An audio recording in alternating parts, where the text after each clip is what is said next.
maybe. It was first announced at 7:30 and then changed to 7, so maybe. So I'm waiting for the cue of the cameraman. Thank you. Thank you very much. Good night. Microphone is on. Good night. Yes, thank you. I want to introduce Isabelle Capmas. I missed that last night. Isabelle is our communication director. She's helping me for this presentation. She worked a lot on these presentations, so we need to have Isabelle for all kinds of information purposes. So tonight, I'm happy to see you, even though the group is not as large as last night, but I think there's probably a lot of people also on camera, so I want to welcome them on the camera. It's live, but also you can watch it. And it's interesting because sometimes we see 20, 30 people in real time. But when you look at the number of people who looked at it, sometimes you get to 400 people. So people watch it later. So it's a pretty good tool, and we intend to keep it, obviously. So tonight there's 2 topics we want to cover. We have a lot of information, so I'm going to try to go as fast as possible. The first topic we want to cover is the municipal achievements that we've realized for the last 3 years. You'll see there is a lot of them. And the second topic is a controversial topic. It's all about the Foyer Charité, and I want to inform everybody about what has happened in this dossier for the last obviously the last 2 or 3 years. So the first topic, the municipal achievements. There's 7 topics, 7 subjects that I want to cover. Water, environment, public works, quality of life, urbanism, finance, economy. Those are important topics, and the way it's pictured here is that we want to insist that this is a team approach. This is not only the mayor, the elected people, the managers. It's really a team effort, and you'll see that the performance of the team has been pretty spectacular in my mind. Just want to recognize that Marie-Josée Auclair is there at the back. She's a counselor, and maybe there's going to be others. There might be a question mark. People might think that it was 7:30. I think at first it was advertised at 7:30, so maybe people will come in at 7:30. First topic I want to cover is water. Water is, we want to talk about control and sustainability of water supply. 3 years ago, when we came into power, we ran into a lot of difficulties about the supply of water in the mountain. If you remember, we encountered about 2 summers that were very dry. And we were at a position where we were at really an equilibrium between the supply and demand. And we even thought about, having trucks bringing up water in the mountain, in the mountain reservoirs. We didn't have to do it, but what we did, first of all, is what we call a moratorium to protect water in the mountains. When it's probably one of the first decisions you have to make as a mayor and as councillors, when you declare a freeze on construction of residential, I mean, it's not good for the economy, obviously, especially in the mountain. There was a lot of projects, residential housing projects, probably in the neighborhood of 1,000 new doors. And so we had to come in and say, there's going to be no more construction of residential units unless we find a way to supply the water in the for the mountain.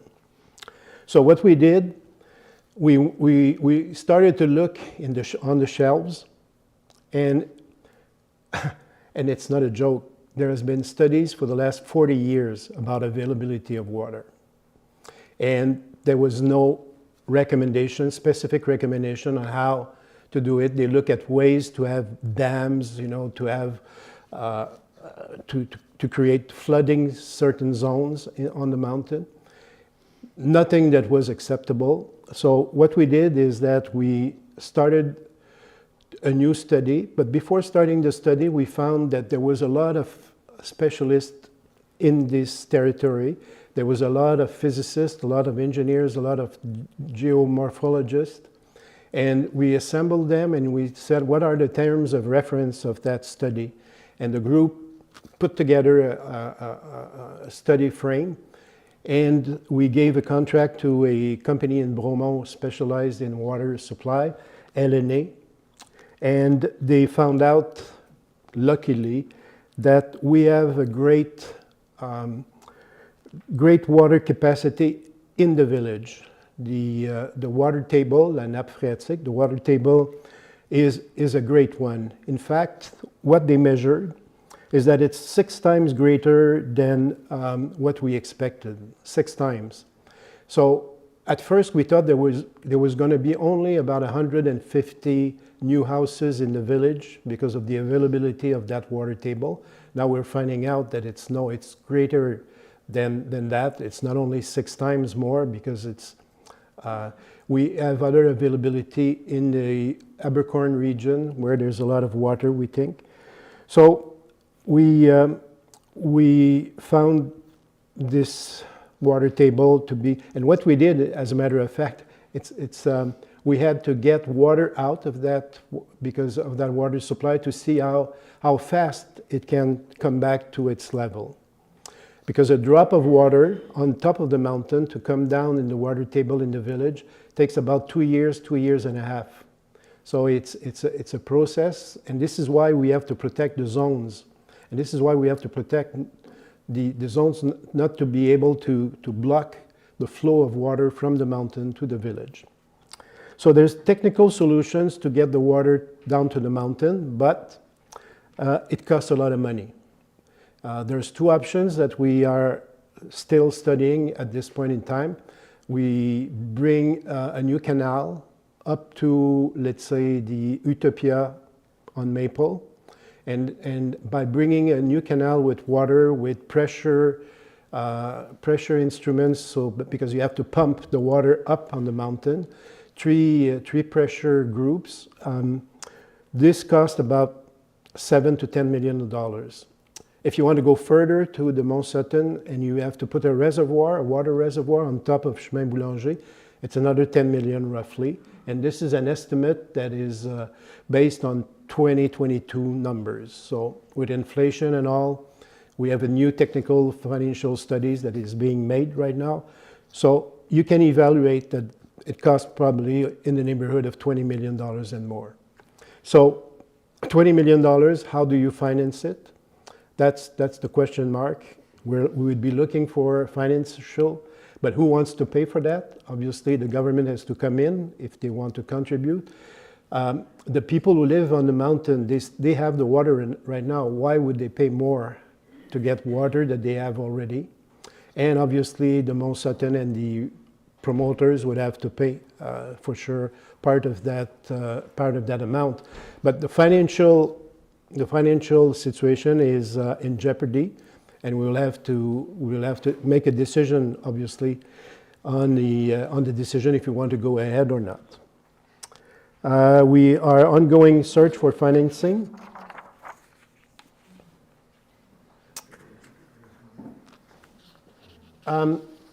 So this is what we're going to do with the technical studies and the financial studies and trying to see how we can finance it, if we can finance it. The second topic I want to cover is environment. It's crucial, and I'm pretty proud of the innovation that we did in the environment to protect our natural heritage. Sutton, I was talking to the young couple here about the greatness of Sutton. Sutton is our name. I mean, it's a pristine area. We need to protect it, obviously. And this is, I think, unanimous between, sometimes it's difficult to make consensus in Sutton, but the protection of the environment, obviously, of our views is fundamental. I think everybody agrees on that. So what we did first is that we created a new environmental advisory committee. Especially one of the first mandate is to look at water. So we did a lot of information about consumption of water, trying to find ways to limit or to even reduce the amount of water we use, especially in the mountain, because it's crucial up in the mountain. We added an environmental component to the urban planning department. We have an inspector in environment right now, and he's so busy that he cannot really respond to all the situation. It's a very, to respect the environment is crucial, and we need to develop the concerns about that. And I think that's, when we look at a new project, I can tell you, we're looking at all the environmental impact of that project. Perpetual protection of mountain land. This is, there are several ways. The urban plan of 2009, one of the major aspects of that urban plan is to protect the mountains. We still have the same concern. The MRC has decided that there's not going to be any new roads on the mountain to develop residential. So there's a lot of measures in order to protect the mountains. The best way we think personally, and a lot of people within the council, is to put it into conservation for perpetuity, forever. And this is what we've done this year. We've sold a lot of lands in the mountain to the CNC. CNC is Canadian National Conservation. So we've sold them pieces of land that are valued $2 million. And the way they function, the CNC, is that the party gives them 50% of that value, and they will pay you the other 50%. So the value of $2 million, we got 50% of that, so it's $1 million. And we got the money, and it's going to be recorded in our budget for last year, 2024. And the $1 million is going to be put in a special fund in order to do renovation of infrastructure, community infrastructure. It's not going to be available to just balance the numbers. It's going to be only for renovation or construction of infrastructure. A lot of our infrastructure right now, and I'll talk about it, the museum, the churches need renovations, and we're going to get that money in order to make those renovations. Wildlife crossing in culverts. This is, I think, what we've done. You have it here. This one, you can see it. This little pieces permits the animals to go through the culvert. This is in Rivière-Missisquoi, on the Vallée Rivière-Missisquoi. We've redone the culvert this year. And we've redone also, we'll talk about it in Public Works, we've done the biggest culvert that we have in Sutton in the Chemin Réal. I'll talk about it later, but another culvert that brings about the possibility of animals to go through, to use that and not to be blocked, and to be able to walk around in the environment. And I think this is the first in the province. I think, or one of the first, I think, in the province of Quebec. So that talks about our innovation. I want to talk now about urbanism, which is so important in Sutton to keep our identity.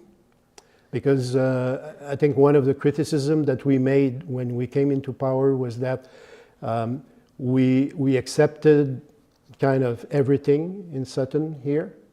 And I mean, it's been criticized, especially at the end of the village, that there is no way that there's planning, urban planning. So we wanted to do an in-depth review to respond to our needs.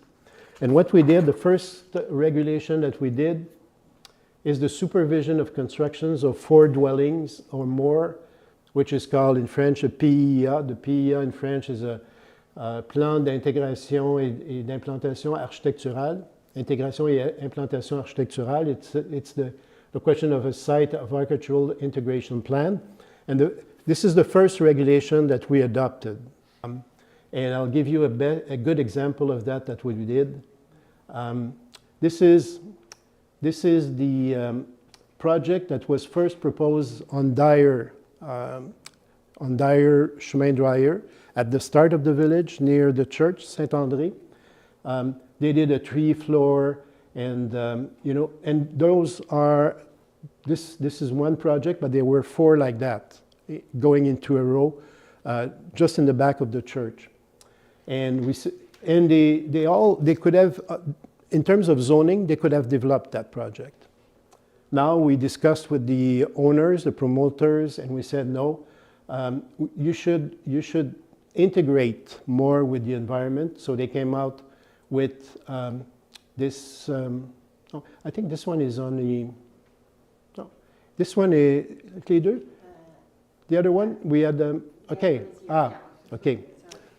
No, so I missed that part. This is the Dyer one, and they came out fundamentally by modifying the architecture of it so that it's more like a lot of new buildings. If you look at Maple, some of the buildings, and we'll talk about the Guide Architectural because we produced a book about the kind of buildings we want to have in Sutton. So we discussed that with the promoter for those 4 buildings, and now they're, and then on this one is on Principal Street, on Main Street, 123. This one is being built right now. It's already people in it. So you look at this building compared to this one. So this one wasn't accepted. There was discussion, negotiation with the construction person, and this is the project that has been built, in about 2 or 3 months from September to December, and it's fully. And when you look at it, so the volume is different, but the availability of rooms inside is kind of the same. So this is what we think is the way to go. And what I can say is that obviously sometimes promoters say, oh, we lose money or we don't have as much money as we can, but at least we integrate in the environment, we integrate in social acceptability. And yes, last night there were people who were against that project, but when they look at the reality of it, they think that it's a pretty good project. And the construction person is really, I talked to him because he's going to propose another project, and he likes the way we're acting, is that we tell the promoters, don't do those kind of sketches, that will cost a lot of money to you to get architecture. Come and see us with a plan, a simple plan. We'll tell you how to do your study. You're going to save a lot of money instead of spending a lot of money and having your project rejected. So the second thing that we did in urbanism is that we improved the CCUDD. It's the consultation, the Planning and Sustainability Development Advisory Committee in English. And so we, I missed one. And we revised the urban plan. It's necessary to revise it. As I said, it's been accepted, voted in 2009. Reality has changed. We've been working on that for the last 2 years, and in the next couple of days, weeks at the most, we're going to publish the urban plan, which is a pretty impressive document of about 70 pages, and it will lay out the vision of Sutton for the next 30 years. So we're going to consult people about the project. We have information sessions for the next 2-3 months that we'll hear what you think about it, and I'll talk about other projects that we have. The second one is the improvement of the committee. We have now a pretty good. We have 8 people. We have architects. We have urbanists, but we have also citizens. And citizens that give their own feeling, and It's not an expert committee. The part of them are experts, but the other parts are just citizens like you and me. We're very happy also. We've decided to have an eighth candidate in order to represent the English population of Sutton, because we lack involvement from English people in Sutton. In our committees, most of the people are French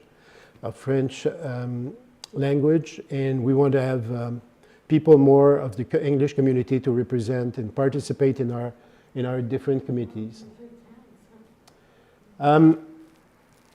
We have, as I said, the creation of the architecture guide. If you haven't seen the architecture guide, you go on our site and you can get it. It's very interesting. It talks about all the style of architecture in Sutton and makes recommendation to owners to try to develop, to replicate the best practices in architecture in Sutton so that we have a kind of a common identity.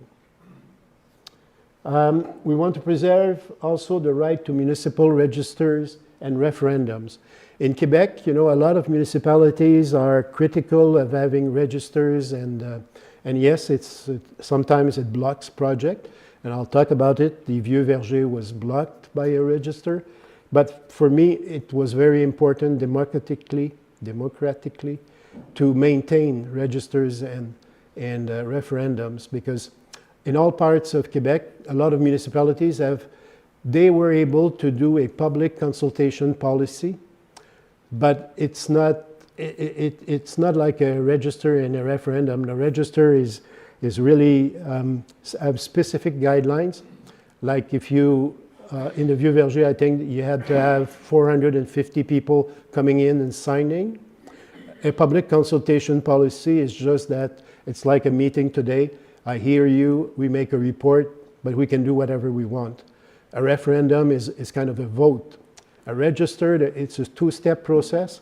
You go to a register process first. You have to get a certain number of people. If you go over that number of people, you go to a referendum where everybody votes. So we decided to keep that. And also, I made a commitment to have the register or the referendums on a Saturday, because it was used before on a, let's say, on a Wednesday afternoon.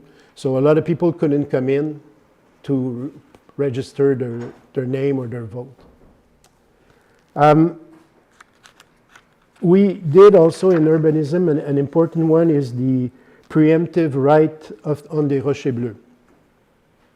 The Rochers Bleus is the Gulf at the start of the village if you come down. It's barricaded right now, if you've noticed. We had a lot of problems of criminality at that place. So we asked the owners to barricade the place. So finally it was the town that did it. And we are pretty concerned about the future of that place. So we put a preemptive right. What is a preemptive right? It's a right of first refusal. If the owners want to sell it, they have to come to the city and say, I have an owner, I have a new owner, and people want a new buyer, and they want to buy it, let's say, for $1 million, just for figure's sake. And so the city can decide, okay, I'm going to equal that amount. And if the city decides to equal that amount, then the owner has to sell the place to the city. We have the right also to say, no, it's too much or whatever. So, but it's a right of first refusal, okay? And this will be compared to the avis de réserve, which is an expropriation right. But the preemptive is simply a notice given to the Rochers Bleus that we've given them that if they're willing to sell and they have a buyer, they have to come to us before. Because we have projects for this place. And I'll talk about it later a little bit in the economic development. But we're concerned about what is being doing because there is a lot of people moving in at that place. We had this summer an event where there is criminality out there, so we are really concerned about that. Urbanism also. We expanded the authorization for accessory dwelling units. In the village, it was not possible if you had a garage in the back of your yard. You cannot renovate it, let's say, and to rent it to somebody. So we've decided to change that because we think that there's a crisis of affordable housing, and there's a lot of possibilities, to use old barns, a garage, or whatever, secondary components. So we've changed that. We didn't wait for the urban plan. We decided that it was urgent about 2 years ago. We did that. We also modified the surface area standards for accessory buildings because there was one size fit all.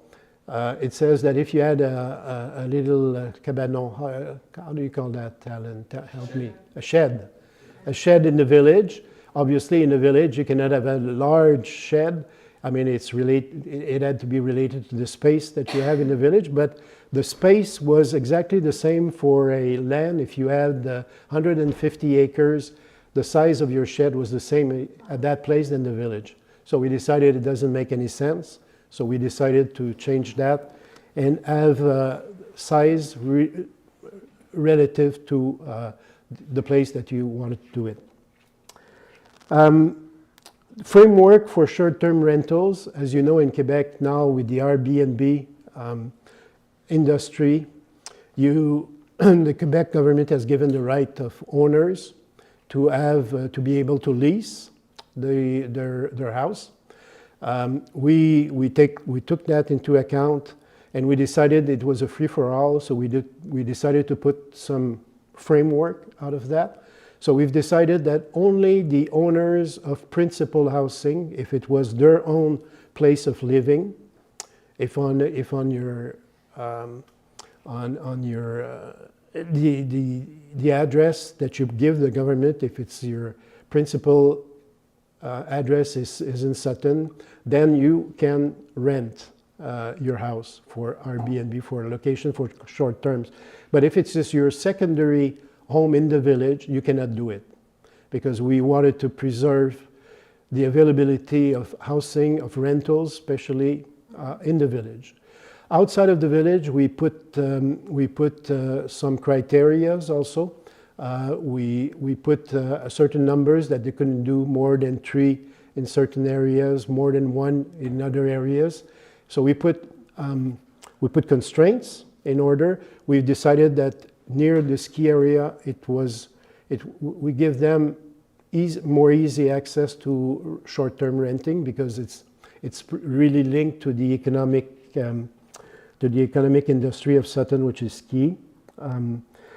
But also, there's a specific item, and I'm pretty proud of it. It's called les usages conditionnels, conditional use. This is a tool in urbanism that gives you the availability of saying we'll ask people to look into a project and to decide if and come in and recommend to the council if it's good or not for their environment. Give you an example. Not the last council, but the one before that, we had 2 requests to get a permit for a short-term location. On one area, I think there was 3 or 4 citizens that came in. The recommendation of the CCU was to give the permit. The people came in, they were aware because you have to inform people that there is a project for short-term housing. The people came in and they told us about the nuisance, what they did, what happened in the last 2 years, let's say. And obviously, I think everyone who was there, I think the councillors who were there, were all moved by their experience and what they said. And even though the recommendation was positive, we decided not to give it. And then just after that, we gave the permit to another one, which well, there was no complaint. So I think this idea of having an option for citizens to come in and say, we don't want that in our neighborhood because it had, there was an history about that. So I think it's a pretty good way of doing it. The other part is the l'avis de réserve. In English, it's the notice on reserve on lands of interest. This is a tool that we've used a lot during the last 4 years. In fact, there's 4 cases that we used. First of all, because there was a piece of land at the back where Mont-Louis, the domaine Mont-Louis, there was a place there that an owner that had the possibility of blocking the availability of water and sewage coming in. Because we'll talk about the Vieux Verger a little bit later, but if you want to have water coming in the Vieux Verger for eventual housing, it has to come from the Mont-Louis, bound by gravity coming in the Vieux Verger. So what we did, we placed an avis de réserve on that piece of land, which was a small piece of land, but a strategic piece of land. And then we negotiated with the owner and we gave him another piece of land, equal size, just near, very near. So we did an exchange of land, which will enable the availability of water and sewage in the Vieux Verger. So we negotiated and we got an agreement. The other one that is the avis de réserve is the one near the Couche-Tard. It's used right now for parking spaces in between Natel and Couche-Tard, just in la rue Principale, just across the street out there. So we are negotiating with the owner right now because, and I'll talk a little bit later about the urban plan in the village.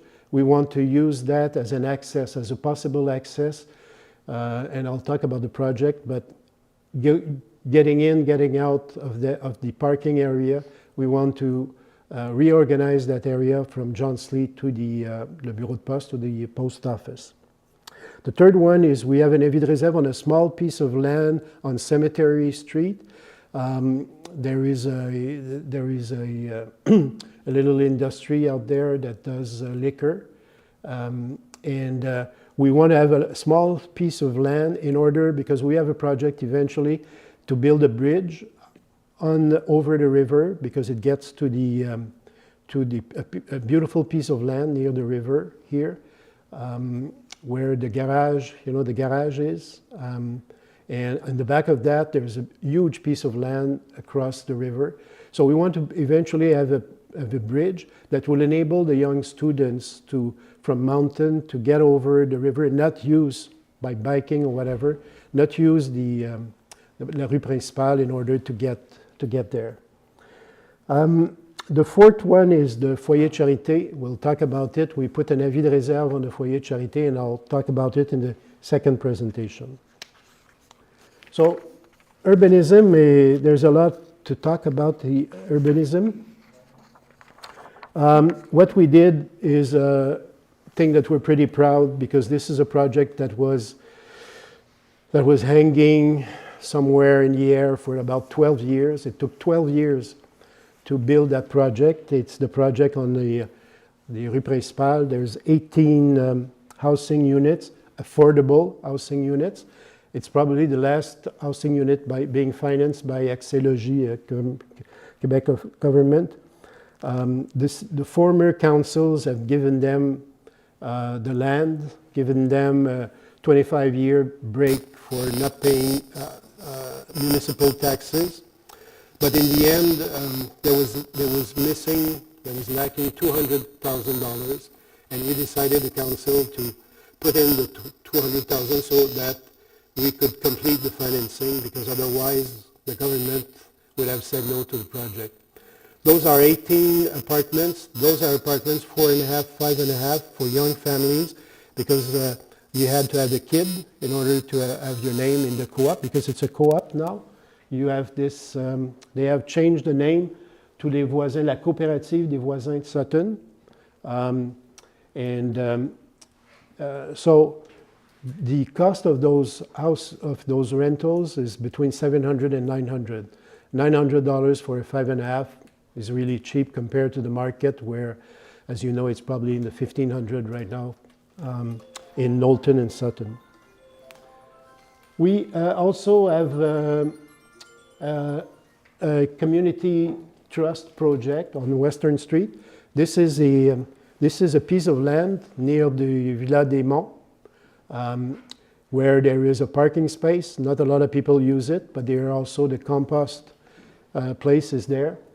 We are working with a group, a Sutton group, that wants to develop a community fiduciary community trust project, whereby the piece of land, we want to probably give it, the city owns it, we want to give it to them, and they would build, they will build a non-profit housing in the type of projects that we did on the Principal, the one that I talked about.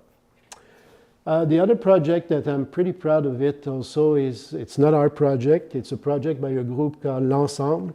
L'Ensemble is architects from the University of Montreal.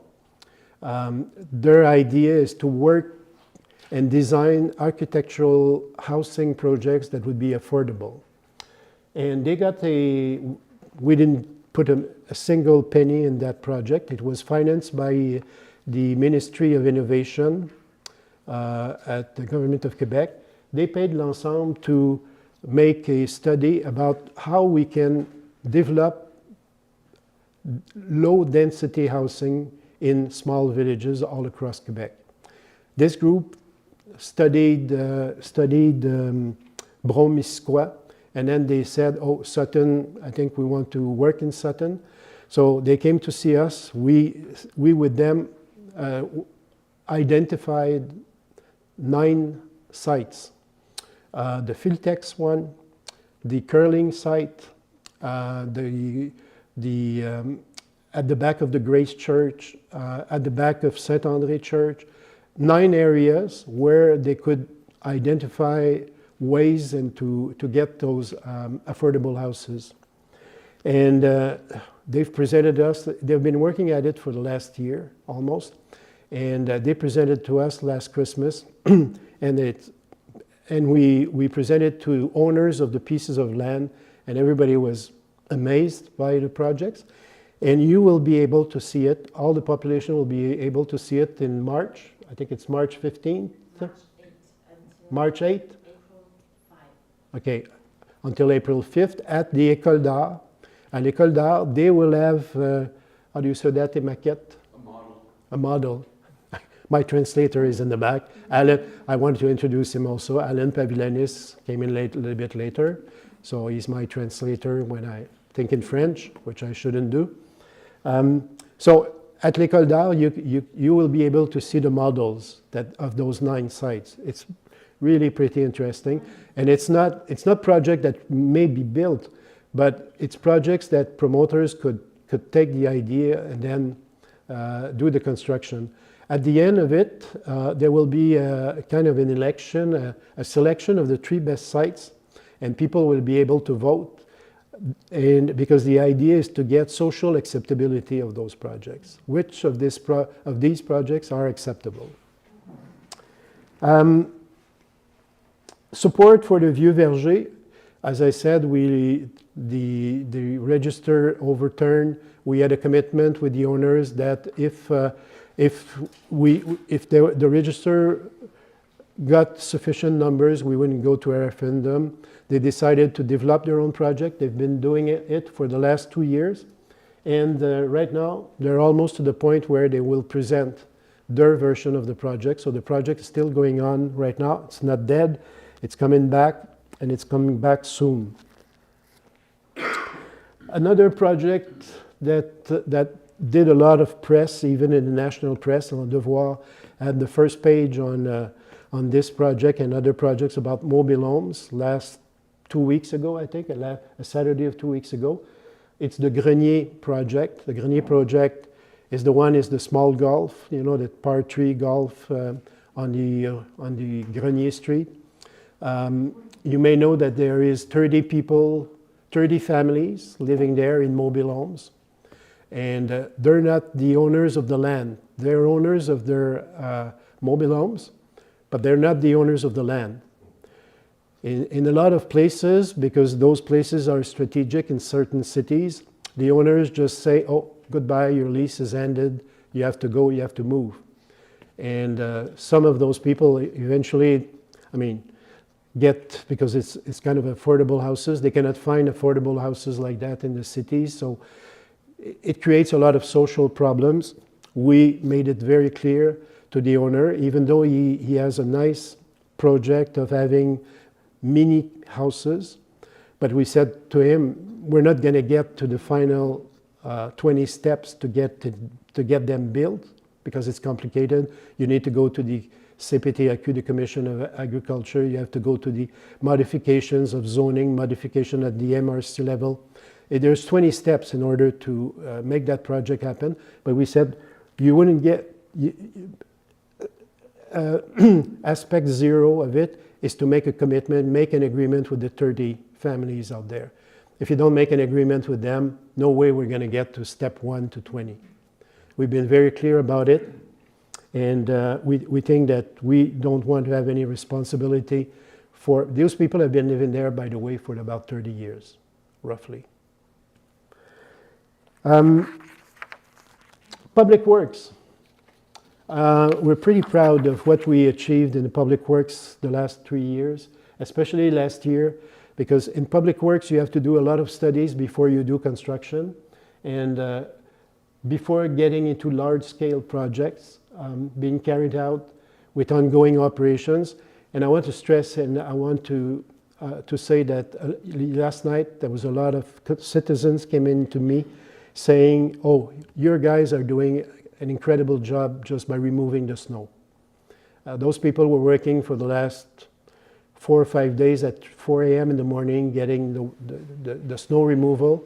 If you hear the news in Montreal, I think there's 18% of the roads that have been, obviously Montreal is bigger, but here we have 240 kilometers of roads to be maintained and shovel and get the snow out. So I think they're doing an incredible job there.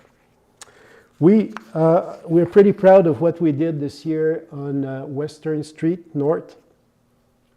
This is a project that should have been done years ago. We looked at the numbers 7 years ago, 5 years ago. You could have done the renovation for about 1.5 million. At interest rates, the last 3-4 years, at about, negative interest rates, because the interest rate were about 1.5%, the inflation was 12%, so you had a negative rate. Right now we finance that at a 4.5% level, which is good compared to housing cost. It's a municipality, we always have lower interest rate. But this project cost not 1.5 million, but about 6 to 7 million, the final account. But we're pretty proud of what we did. We have sidewalks now, new sidewalks. The Park Gayetil, we have new parking spaces, we have flowers, and we're going to finish the job next spring, because we have to do a second, the pavement, the asphalt, we have to do it the last time. And also we will put obstacles in the road in order to lower the speed. At certain areas that you'll be only able to go one way, so you'll have to wait for the other car to pass. So this will lower, because there's lots of complaints on that street. Personally, I got number of complaints every week on the speeding on that road. The second one that we did is the spectacular replacement of the culvert on the Rial Road. I don't know if you saw it. This is the la grue, the crane that had to go over an electrical line. There's 50, those are cement culverts that were installed. Isabelle did the video on that. You know how many video was seen? 59,000 views of the video of this job. They had to dig about 12 meters. This was a parking of Mont Sutton. They had to dig about 12 meters in order to put those. And this was a huge job by the entrepreneur. We did the replacement also of the culvert on Vallée Misquois. We talked about it. It's the one that let go the animals. And that was done also on schedule, on budget, and everything else. Next year, by the way, we will redo the asphalt on Chemin Réal from the Mont Sutton to the Pence. And it's going to be done by the employees of Sutton, because more and more the employees of the public works are doing the work, and they're very happy doing it. They've been doing re-asphalting a lot of streets. Just in front here in the we redid the parking, and we intend to use our employees to do it. Public works, another major thing that we did, it's the installation of stops at the corner of Maple and Principal. This has been, and I'll talk about Rêvons Sutton, because a lot of people say, hey, what happened with Rêvons Sutton? Well, one of the first things that was mentioned by people in that consultation is, please install stops. We've been asking the Ministry of Transportation for the last 12 years. It was really impossible if you were on Maple to turn to Abercorn and to turn south, because you had to wait for the cars that were speeding all across the place. You had to wait for nobody to come in, and everything was backing up on Maple. Now, everybody that comes in wants to turn right or left. There's stops right now. Obviously, we had to get some parking spaces out of it, because this was a stringent regulation by Ministry of Transportation, but we used the Filtex, and I'll talk about Filtex a little bit later. We replaced those 9 parking spaces with 15 to 20 parking spaces at the Filtex. But to do it, we had to negotiate with the Canadian Pacific Railway for use of the railway right-of-way. I was kind of surprised to learn that the CP, the railroad tracks, had right-of-way of pretty large. In fact, it goes about a third of the Filtex space right now, the part that is right now. It's owned by the CP. We had to negotiate it. It was difficult negotiation with the CP. And we pay $10,000 a year to get the right-of-way to use it. And what we did is we built a road. So we opened up Depot, which was another thing that people asked. Because Depot was a dead end before. So now you can go Depot, turn left, and get to Western, or park and get to Western, and then right or left. Paving and marking of post office parking lots, and I mentioned it on other streets. So another topic that I want to cover is quality of life. It's the collective well-being at the heart of our approach. I think quality of life, I was talking before that about the identity of Sutton. I think quality of life here, I think it's one of the best in Quebec, and we want to preserve it, obviously. So we were trying pretty hard on that. We did extensive in Rêvons Sutton, extensive consultations to the village core comprehensive plan. We have a map here of all the community spaces, and it's very difficult. This map is going to be inside the urban plan that I talked about previously. But what I want to say is that, and somebody wanted to talk about what are we doing with Calvary and other infrastructure. The village in Sutton here, I think that there's no other small village like us, 4,500 people, permanent residents, secondary residents, part-time, we get to about 8,500. I don't think that there's a village or a town of 8,500 people that have as many infrastructure. City Hall, John Sleet, churches, Olivet, Grace, Calvary, Saint-André. 4 churches that are really, as a matter of fact, community centers, because they have rooms where people meet. We have 2 libraries, Sutton School, Sutton Library. We have a Maison des Jeunes that has moved to La Caisse des Jardins right now. We have l'école d'art, we have d'art et de rêve at both of the, we have the curling space, we have the Salle Alec Pelletier, we have also two other community places, Sutton Junction and in Glen Sutton we have the l'Église Vivarte, pardon me, that we finance some of the activities for the community. There's marvelous concerts out there in this church, which is lovely, by the way. So you have all these infrastructures, and I think our position right now at the council is we have to optimize that.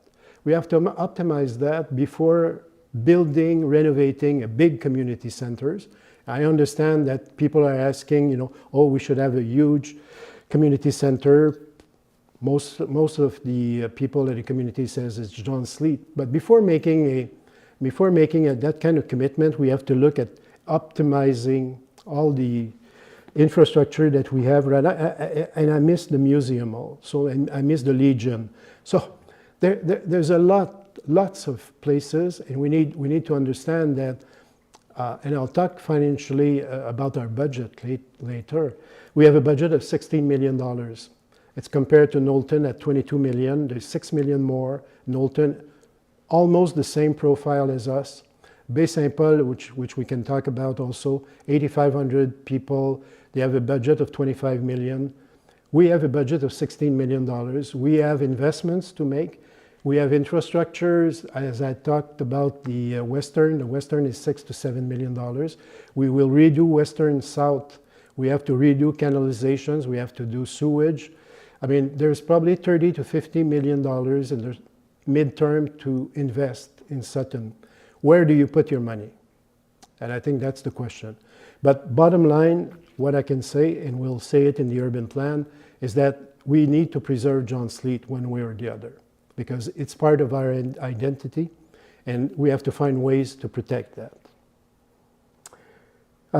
We did create Quality of Life Advisory Committee, which did the public participation to choose a project. The project was the dog park. The dog park, we ran into a problem finding the best option for the dog park. We've been right now looking at five sites. We had kind of chosen the sites, but for any kind of reason, social acceptability, neighbors that didn't want a dog park, so we had to change the location of the dog park. Hopefully, where this is wood, hopefully we found one, and we're still in negotiation. Hopefully we can have a dog park with a pretty good location for such an infrastructure. But we will redo another project.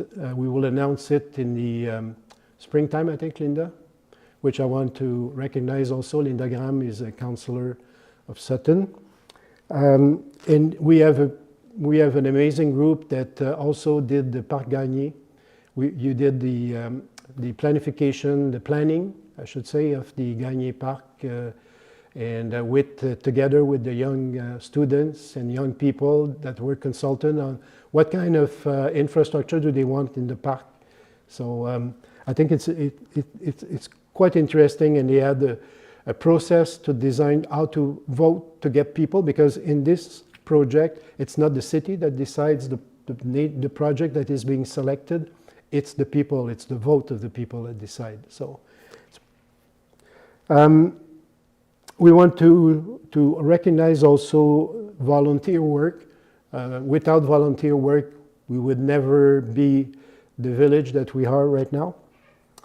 For the last 3 years, we have an event in March where we recognize, I think, every nonprofit group selects one person that we want to identify as being the volunteer of the year in their group. And I think it's last year, I think there was maybe 75 people, 80 people. I mean, and it's a pretty moving evening with all the volunteers of Sutton. I'm sorry, you missed the point about the I know I did mention. Sustainable mobility. Excuse me, you're right. Oh, I missed that part, yes. And this is part of the Rêvons Sutton. There's about 10 walking paths, 10 paths for biking. There's all kinds of projects in the city right now. And we created an advisory committee on sustainable mobility. They have the mandate to do a plan this year in order to have a planning of all the ways so that the city becomes more mobile, more accessible. They will deal about parkings. They will deal about, fluid circulation, all kinds of ways and means in order to get a city that is a city that you can walk to. Alan always say, less cars is better. That's what we want to do. But the reality is we have a highway. The highway to Vermont passes through the middle of the village, and we need to live with that because trying to find an alternative path is very difficult to find. Agreement with SPA des Cantons, yeah. This is an important thing because you might have been aware there was always problems with dogs, and especially dangerous dogs. And the city cannot cope with it. We don't have the personnel, and people were unhappy with the way we were managing dangerous dogs. First thing we did is get an agreement with the Société Protectrice des Animaux, the SPA des Cantons. They do now the management of this, and we hear it only when there's a big problem, like the problem we had with 3 dogs. The regulation says only 2 dogs. The 3 dogs were considered potentially dangerous. The SPA did a study on the dangerousness of those dogs. One of them was declared, pardon me, very dangerous and was euthanized. Am I right? Euthanized? Yeah. Euthanized because it was not recoverable. He was considered very dangerous. So we don't want like what happened in Potton about dangerous dogs, because that came in after two people were hurt by dogs, which they were bitten by dogs at that place. Quality of life. This is the English session, and I want to stress, and we said it last night also, we preserved the bilingual status of Sutton. Even though I think now the percentage of English-speaking people is 27%. They used to be a majority a couple of years ago. Now it's going down. But I think the identity of Sutton, again, we need to keep that, and we strongly said that we want to maintain that, and we have to be more inclusive. And I think we recognize that this is one way, but there are several ways where, as I said, we want to bring in hopefully more English-speaking people trying to work in the committees of the city and be more involved in the day-to-day activities of the city. What we did also, it's a very controversial topic. At the start of the mandate, we reorganized the first responders service. There was infighting between the firemen and the first responders. We had to bring in people from outside, as far away as Saint-Jean-sur-Richelieu, even Saint-Adèle. We had to provide them places to stay overnight. And the result was that all the cases were not addressed to. The percentage was about 80%. So what we decided to merge that with the fire department to create the security department. And what we can say right now is that 100% of the cases, but the cases, it's only what we call the P3. It's the highest level where people are dangerously maybe losing their life. So the first responders are only Sutton people, Sutton firemen, and they work as first responders. with the telephone, with an information technology. They're living at their place and they're on duty, and they respond to cases like that. And the bottom line is not only we do respond to 100% of the cases, but in terms of money, the general manager gave me the amount yesterday. There was a saving of 63%. It used to cost us between $100,000 and $50,000. This year our budget is $57,000. So there's almost 3/4 savings out there. And I think it's we can mention also that everybody that uses that system, service, everybody tells us that it's an incredible service. And the firemen also, they are doing a tremendous job. Lately, in the middle of winter, they were at Abercorn for 2 major fires. We're pretty proud of our team, and there was a special event this year that recognized the performance of this group. First participatory budget, I mentioned it. Participation challenge. We won that case. Sutton finished second, I think, and we got first. We went first in Quebec. First in Quebec, yes. Not in Canada, but this is Canada-wide. No, you're right. Thank you, Isabelle. And what we did is we did this great basketball court. If you haven't seen it, you have to see it in the summertime. During Christmas, when it got to about 12 degrees, I mean, the court was filled with people playing basketball. But the area, the pristine area between the mountain and all, I think it's surely one of the best basketball court in Quebec. The last thing I want to say is the adoption of 3 constructive municipal policies. It's worth mentioning. Linda Graham worked a lot on the family and seniors policy. We have an action plan. Every year we have a budget determined. What is it, Linda? It's approximately $50,000 per year. Per year. And in fact, just today was published, we have a follow-up committee to ensure that the action plan actually has actions rather than it just going in a drawer. And in fact, today was published the results of the second year so that you can see exactly what's been done in the past year. So we do benches, along the sidewalks, enable to the seniors to sit down and things like that, And this is part of the budget, the $50,000 per year. So we did the second one we did is the recognition and support of nonprofit organization, and the third one was our cultural policy. So our group, our administration has been really trying very hard to develop those policies for the last 3 years. Economic development, active support for structuring projects. As you know, Sutton is a tourism industry, but the fear is that with climate change, it is impact Mont Sutton, obviously. This year, I think Mont Sutton should be very happy, I'm sure. The last 2 years have been terrible for them in terms of cash flows, because I think it's 50-60% of the cash flows is during the Christmas time. Christmas time for the last, not this year, but the last 2 years was awful.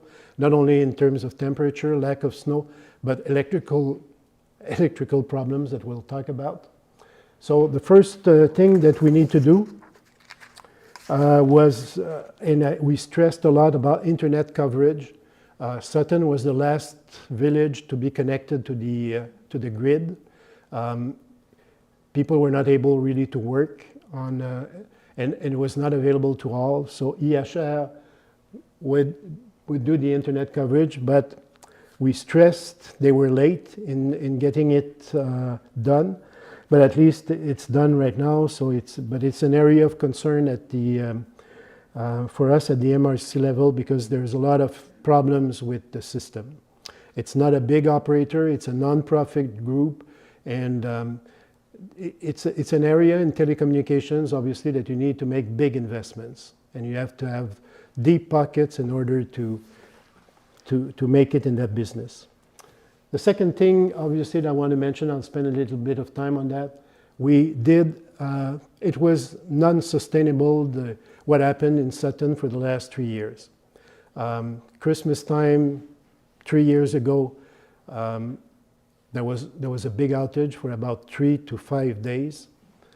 Even one couple that I went to put in a hotel here, they didn't have in Sutton Junction. Sutton Junction was the area that was mostly hit by the storm that came in, the windstorm. This couple of 85 years old, I mean, were without electricity for 7 days.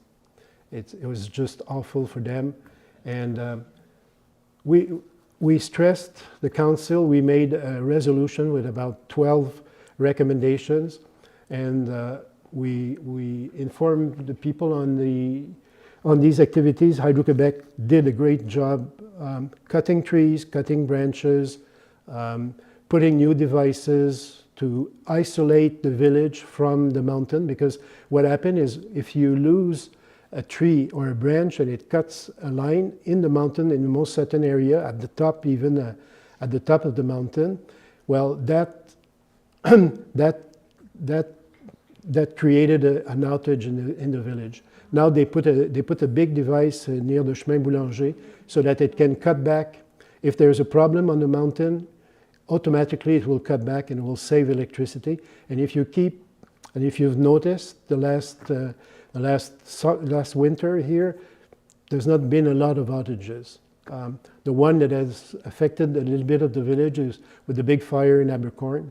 They had to cut the electricity wire, but besides that, I think we have a pretty good system. The problem now is everybody's aware that Hydro-Québec is building a line, a transmission line, a substation. The great thing is in our resolution, we said to Hydro-Québec, your plan is to have that project in 2032. We need it before that, and we said you could do it by 2028, 4 years before, and they agreed to that. And they've been working pretty hard in having a new substation, a new transmission line. Problem is, they've decided that it's going to be near Sutton Junction because they want to have it in between Knowlton and Sutton. For electrical reasons, it's optimal for them to have it at this place, because what they will do is they will demolish the substation near in the Cœur du Village, in the middle of the village, and they will demolish the other one in Knowlton. So they will demolish 2 substations and have another one, but a bigger one. Instead of 49 kV, which a voltage that will disappear all over Quebec in the next few years, they will replace it with 120 kV, which is about 3 times more electricity provided, but with towers about 45 meters instead of having a 12 meters wooden pole. So it will create an environmental impact. So there's been mobilization at the Sutton Junction. At this time, people have organized and said, we don't want that substation in Sutton Junction. 3-4 months ago, the mayor of Knowlton, myself, and the mayor of Cowansville, we met together and proposed to Hydro to have a substation on the sand pit at what we call the Pearson sand pit on the 104. Just the big piece of land that is the sand pit. And we think that at that place, if it's technically acceptable, it's the best place, because the site has already been exploited. There's no trees to cut. You could make a better site, obviously. The road system you have a major work. And also the distribution lines are going to the 139 and going to Knowlton. You can connect your substation there. For Hydro-Québec, they didn't really study that. So the mayors, we were pretty mad about that. We told them, and we made public communication, press releases about that. And we made interventions at the highest level of Hydro-Québec. And Hydro-Québec has stated that they will study that site. And we learned yesterday that they're going to give us the results on February 25th, which is the day prior to the webinar, because there is going to be a web meeting organized by Hydro-Québec on February 26th. Mostly it was for the people of Sutton Junction, but everybody can, you have to register in order to be able to get in the webinar. So our position is very clear. Sutton, Knowlton, and Cowansville, we want to have to really have that substation there. If it's not optimal, is it acceptable for Hydro-Québec? So, so this is a huge file that will follow through in the next few weeks. Reinstatement of Sutton, because the point is, if the substation is there, you don't need a line after that to go to Sutton Junction. The line stops there. So you don't have any detrimental impact, obviously. The other thing that we're pretty proud also is the reinstatement of the Sutton-Bromont public transit, the Limocar. This was a service that was abandoned 2 years ago in the pandemic, so we now reinstate that. It's been fully used by people in Sutton. 80% of the travelers do Sutton to Limocar to take the car to go mostly to Montreal or Sherbrooke. And then the other part in terms of economic development is that we had a grant to create a new village trail project. Jana Ubacek has been working on that. We had studied about 5 or 6 projects. We did a lot of consultation with groups. There was a meeting of 150 people at the École d'Art in February of last year. And soon we will announce the project, because we have a subsidy of $400,000 to build that, and we have to use the fund this year. So we have to select it and build it this year. In terms of economic development, before that, just to tell you, when I talk about the preemption on the Rocher Bleu and all, is we're looking seriously of having a solar industry in Sutton here in terms of energy of Hydro-Québec. We have several options with Hydro-Québec right now. To make the city more resilient, there's a possibility to have projects like in Lac Mégantic, you know, with the train crashes. Hydro-Québec did put solar panels on top of buildings in order to provide electricity. So that's one option we're discussing with Hydro. And the other one is to have a solar panels, you know, to produce electricity. In terms of megawatt, it could be pretty interesting. Obviously, solar, it doesn't function 24 hours a day, 12 months a year, but at least during the peak period of time, you can have that together with a battery. Our last one is the finance one, rigorous management, and I think we're pretty proud of what we did. Bringing the municipal budget, first of all, towards equilibrium. When we started, we had about 1.5 million. We were in the red starting the year by 1.5 million.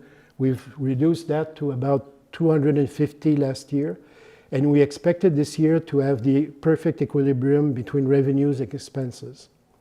But we did encounter 2 things that was not forecasted. First of all, the increase of the cost of the police. Increase of the police cost this year is 9.6%. Inflation is 1.3, 1.7 if you compare the Canadian or Quebec inflation rate. 9.6%. I mean, this is not viable, this is not sustainable. And the MRC cost is 9.6%, by the way. If you add those 2 costs, it's about $250,000. There you go. I mean, your equilibrium disappeared completely with that. And I was the one that raised this issue at the MRC level, that the part Hydro-Québec, the MRC, the share of Sutton to the MRC is $820,000 a year. And we don't feel that we get the money out of that $820,000. The police cost in Sutton is $1.7 million per year. The cost to Knowlton is $2.5 million per year. And Richard Burkham, the mayor of Knowlton, is the first to say it publicly. we don't see the police for 2.5 million in Knowlton, and I can say the same in Sutton. We don't see it, obviously, for 1.7 million. But, and we can understand that because, you know, the criminality is not in Sutton. We may have some, but the biggest part of the criminality is in further south, obviously, and the police needs to be there. Plus, the police force was cut back. The people who were in their cars looking at, they were cut back last year. They did choose to have inspectors instead of people in their car. So this is a big problem. The second thing that I think we did is that the budget for 2025 is below inflation. As you probably know, there's three rates. The first rate is for the mountain. The increase is going to be negative this year for most of people, because for the mountain there was a lot of investments that were made. The debt is being lowered, so the fact that they won't have to pay as much for the debt because some of the debt has been repaid, they're going to get less increase. Let's say that we've calculated on average it's going to be minus 1% compared to last year. In the village, it's going to be 1.19%. The tax bills are coming this week. You might have refused, you might have accepted it. And in the outside of the village, it's 1.39%. So really below the inflation. Obviously, we had to increase it years ago in order to reestablish the equilibrium. Because, as I said, we're not Knowlton. We have $6 million less than Knowlton for the same kind of profile. We did set up an investment evaluation grid for projects. As I said, we have probably between $30 to $50 million to invest for the next 3 years. Lots of money that will increase the debt, because the debt, although the debt of Sutton is well below the regional and provincial average, which is not a good thing, because if your debt average is lower and much lower, just to give you an example, it's 84 cents per $100. At the MRC level average, it's $1.28. So it's about 40 cents more. It's 50% more than the debt of Sutton. And in Quebec, the average is $2.02. Obviously, they're bigger cities, but on average, also small villages. So the reason why Sutton is so low is the investment choices weren't made at the time. People didn't invest. So we need now, like Western and Real, we have to do culverts. And if we don't do it, you know, the thing that happened in Montreal, the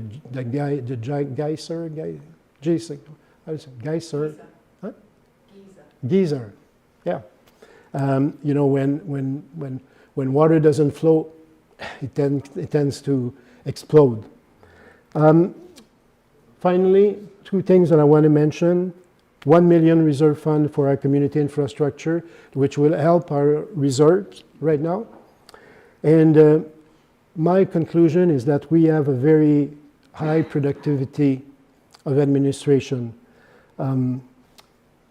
Why I say that is that if you go to the Bank of Canada, you can have in constant dollars, you put in the number that you want in 2012, and it will give you the amount that is needed today in 2025 dollars to do the same thing than $12 million. And so if you had a budget, Sutton had a budget of $12 million in 2012.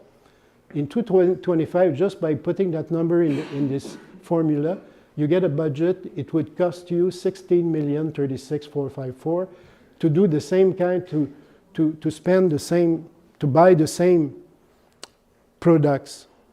So what it means is that Sutton, our budget right now is about 16.8%.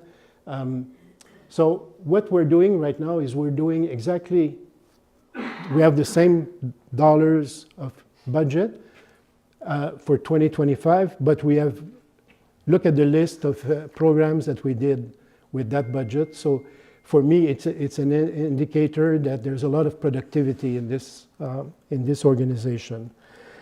Net, a lot of people complained, oh my God, the number of employees have doubled. No, the numbers of employees haven't doubled. We're about 50 or more people, without counting, I think, the firemen and all. We have 5 more employees compared to 5 years ago. I think the final message I want to give, I think, is we stressed on innovation. I think we did pretty innovative things. As a matter of fact, our general manager informed me yesterday that he has been asked to give a topic to Vivre en Ville, which is an organization that looks at the future of cities, to talk about the innovation that Sutton is being doing right now. So pretty proud of that. So we have 10-15 minutes before getting the other topic. If you want to ask, I know there was a question about Calvary. What are we doing with it? It's part of the optimization process but right now we have the rez-de-chaussée, which is not the underground, but at the first level. Our idea is to move the kindergarten, which is in John Street right now, the second floor, dangerous place. We want to have that in the lower side. And upstairs we have several options. We're looking, and we're pretty proud to, Linda and me, we met with the Sutton Library. We looked at the option with them. We will be looking at different options with Sutton Library in order to have more services to the population. Obviously, we need to keep a library for the school out there, for the young primary school. But at the same time, we've been looking at different ways to increase services in terms of library to the people in the village, for high school students to the senior people.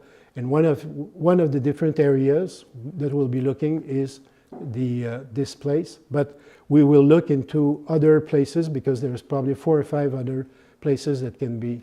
But that's one option. The other option is to have a place.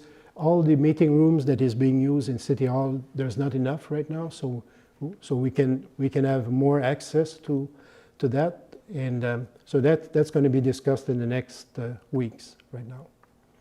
Questions, Madam? Yes, this may be unpopular, but you were talking about getting enough money for the water, Yep. water in the mountain. Everywhere I've ever lived, every town and city in the US and in the UK has charged water rates per house. And I wonder if this has been discussed, because it's the only place we've ever lived where we're not charged for water usage. And with all the Airbnbs, people using water like crazy, they don't live here, they don't. Anyway, there's money to be had. Sure. We've been looking at that. There's one option, because right now only the commercial sector has compteur, the meters, water meters. One of the options is to have water meters in homes, because the incentive there, when you look at your account, it's like your electricity bill. Oh my God, I've consumed, and then I have to go to ELO and take measures in order to conserve electricity. It's the same for water. So yes, we need to look at that. There's a lot of pros and cons in that. A lot of people think that it's not a good thing to do. Personally, I'm a believer in giving the economic real signal to consumer, because that is going to make you change your behavior. Yes. Personally, that's what I think. But this is a topic that we will need to discuss, obviously. Yep. Okay. Yes. We're working on a Policy of water. Yeah. A new regulation on water. Yeah. The water saving. Yep. Other question? Okay. Yes. I forgot to. what is your name? My name is Nicola von Merfeld. I'm a new resident, and it's not a question. It's just sharing my joy of living in Sutton, and everything you've presented here, the quality of life, the respect for the environment, the vision of creating an architectural identity. They are so thrilling, having an Anglophone meeting tonight and the Francophone the night before. I come from Germany, I've lived in Montreal, I've lived in different parts of Quebec. This to me is such an open community, so welcoming. And it's really wonderful to be here. I came here to raise my teenagers. We lived in another village. There was nothing for them. We came here, they go to the spot, they go to the library, they go and go to the pool, they go up on the mountain, they work in the restaurants. They become adults here, they become responsible citizens. They grow up in the beauty of the mountains, respect of nature. So, not a question, just saying Sutton is a wonderful place and it deserves to be protected. It deserves to have visionary mayors, people, citizens taking part in this, and that's all I've got to say. Well, thank you very much. But, and I don't want to destroy what you're saying, but there's another side to it also, which is Sutton being not affordable for a lot of people, because the demand is so high for the place that the prices just go up right now. And I'm flabbergasted by the amounts of money that is being put in by people to be here, to come here, and they have to spend a lot of money also to renovate. But what it creates a distortion between people who can afford to live here and people who used to live here and maybe have difficulties living here. So, and everything that you say, I completely agree 200%, obviously. But the point is, we need to be concerned, and this is why we're working very hard to find affordable houses. Problem is financing, even though we have projects, and also social acceptability is a problem. We try to do it with the Vieux Verger, and it raised a lot of problems with social acceptability.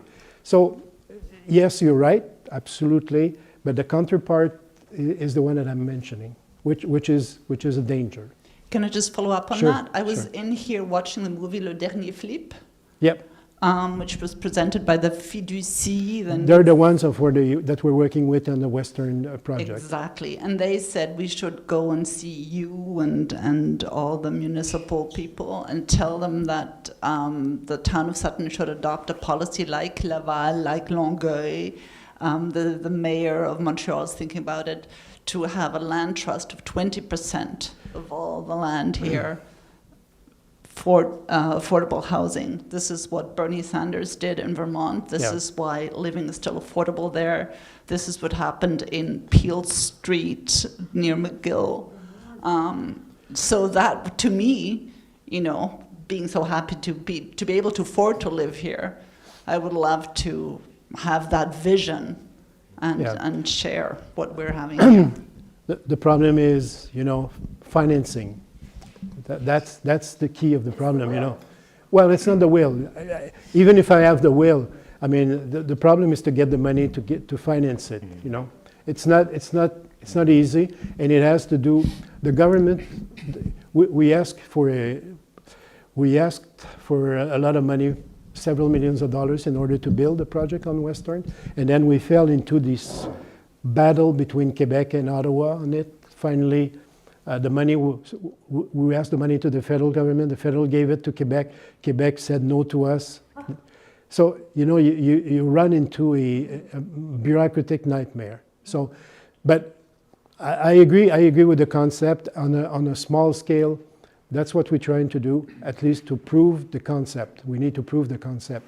And I think it's going to get in that way, because that's the way to go in Europe. You look at project in Vienna, project in Stockholm and all. Obviously, the price of land is a big hurdle for affordable housing. You need to take that away. Yeah. May I just add, Robert, Yes. as a town councillor, that I think that notion of having trusts that protect,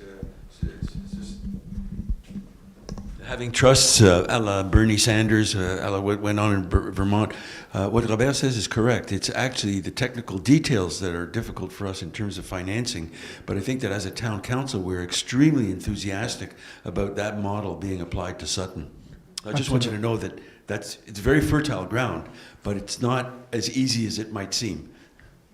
In Scotland, in any housing development in Scotland, private development, they require 25% of the housing to be affordable. And it has to merge in perfectly with the privately owned housing. Yes, but at this point in time, I think the evaluation of everybody is that it's not working in Montreal right now because there's a lot, the promoters are not accepting it, they're not doing it. Only a small part of it, only a small, more innovative promoters in the Rosemont area, what's the name of the project? Anyway. Well, in the UK, they didn't have any choice. It was part of the planning permission. Yeah. They couldn't do anything else but provide the But it's the affordable political housing. will. Yes. It's the political will. You need the political will. Okay? Now we'll change topics and talk about the Foyer Charité. It's going to be really based on the facts, because you know this is, right now it's in court. There's several court cases, and people yesterday was, I think, very interested in knowing what is happening out there. So my goal is not to convince you, but it's just to give you the facts. I choose to do it in the terms of chronology, just to say how it started and where it is today. It started in 1911, July 24th, as a matter of fact. It's the great-great-grandfather of Anne Dyer, which is in the room. Great-great-grandfather? One great too much. Okay. Eugene Dyer, which was a person very important in the community. He was a deputy in Ottawa, and he was a very important character in the city. And he did give a deed of gift to les Sœurs de la Présentation de Marie, and then it's called a concept, a fiduciary concept, which is called Inter Vivos Trust, that he gives it with certain condition. And the condition, and it's written in the Notary Act of the transaction on July 24th, 1911, and I'll read about it. It shall forever, and I'll put my glasses because it shall forever be used, employed, and enjoyed by the said Donies, des Sœurs de la Présentation, and their successors, that's important, for the purpose of education in both the English and French languages in and at the said village of Sutton. So that was the clause in 1971, in 1911, pardon me, which will be discussed in court. In 1970, 1971, the Sœurs de la Présentation de Marie were getting old. They couldn't maintain the place. Exactly what happened in 2022, 2023. And there was, at that moment, they wanted to sell the premises. There was a potential buyer, and the idea was to build an hotel. And there's several ideas that were thrown, and there was a lot, we understand, a lot of obstacles to do it. People didn't want an hotel there. So there was negotiations between the Foyer de Charité in France, which is an organization that is linked to the Vatican. It's a Catholic organization all over the world, mostly, but its headquarters is in France. And they negotiated with l'Église Saint-André, the church, to have the possibility of buying le Foyer de Charité. In February of 1971, on the 26th of February, since the donation was forever, it has to be agreed by the fiducie inter vivos. George Dyer, which is your father, I think, Anne,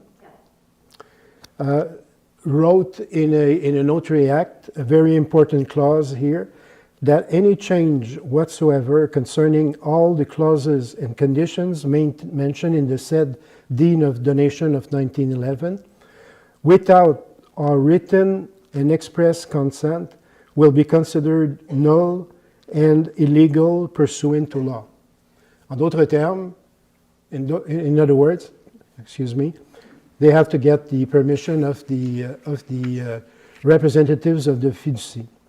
On July 26, 1971, Villa Châteauneuf acquires the property from les Sœurs de la Présentation. Villa Châteauneuf is an OBNL. It's created by the Foyer de Charité in order, Foyer de Charité is a French organization. They need a local organization. They created Villa Châteauneuf, Inc. to manage the buildings. And it's subject to compliance with the original donation clause. In that agreement, it's mentioned they have to respect the clause of 1911 and 1971. From 1971 to 2023, la mission, when you look at what is the mission of Villa Châteauneuf, it's to found, organize, manage, promote charitable establishments or homes to accommodate persons wishing to find, develop, or deepen an intense religious life through closed spiritual retreats, through consultations and priests engaged in spiritual or religious direction, and through religions, charitable, or other activities. So obviously it's linked to the religion. November of 2022, so we go from 1971 to 2023, I did meet with Mrs. Lampron. Louise Lampron was the kind of person in charge of the people who lived there. They were members of that community, of the Foyer de Charité. They devoted their life. Some of them lived there from 1971 to 2023. Gaston Lassonde, Roger Thériault from Sutton. They lived there for 50 years. They took care of the management of the building. I did meet with Mrs. Lampron in November 2022, and I visited she made me visit the place. On June 27, 2023, there is a letter from the Foyer de Charité in France announcing their decision to close the operations of the Foyer de Sutton. It happens everywhere else also. They had one place in Saguenay, they closed it also. Now they still have one in l'Île d'Orléans. And to proceed with the dissolution, because that's an important clause, because if there is a dissolution of Villa Châteauneuf, all the money, all the infrastructure goes back to the Diocèse de Saint-Hyacinthe. And you'll see it later, why the Diocèse de Saint-Hyacinthe now is intervening in court to get their money back. August 10, 2023, there's a letter of interest from the mayor. I signed a letter to the members of the board of directors at the time of Villa Châteauneuf expressing the interest of the city to get the possibility of developing a project with the community. September 6th, that letter is August 10 to September. We don't receive any word from Serge Poirier, who is the chairman of the board of the Villa Châteauneuf. So what we did is we passed a resolution unanimously. All the councillors voted to adopt a land reserve, un avis de réserve. That means that gives you the possibility of expropriating all the premises, the land, and the buildings. September 13, 2023, surprise, Mr. Poirier comes in unnoticed, unannounced at the City Hall. He acknowledged receipt of our letter. He gives it by hand, and he talked with me and the Director General, Pascal Smith, for about an hour and a half.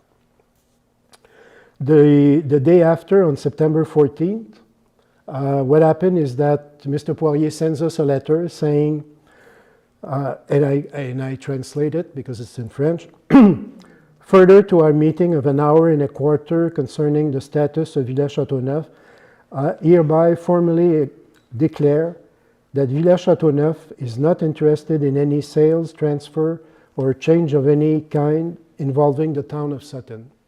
So we're kind of surprised because we discussed an hour and a half before the day before. So on September 15, I sent a letter to Mr. Poirier, and I translated because it's in French. I acknowledge receipt of your letter of September 14 and delivered to our offices. Allow me to express my surprise at the tenor of your comments.